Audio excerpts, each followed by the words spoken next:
isä oli ottanut mut mukaan sinne studioon ja mä olin tämmöinen 5-vuotias, hyvin vilkas pikkumies ja mä alkoi pitkästyttää siellä kulisseissa juoksenteleminen. Niin mä menin vintille katsomaan ja siellä oli tämmöinen ovenrakko, missä valo paistoi.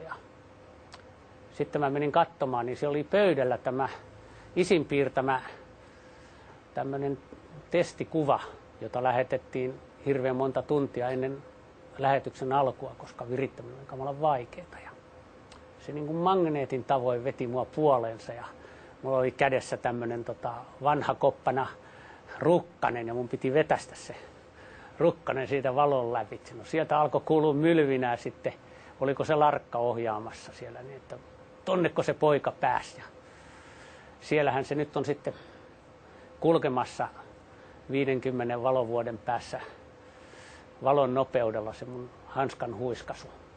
Se on päässyt jo meidän aurinkokuntaan hyvin kauas.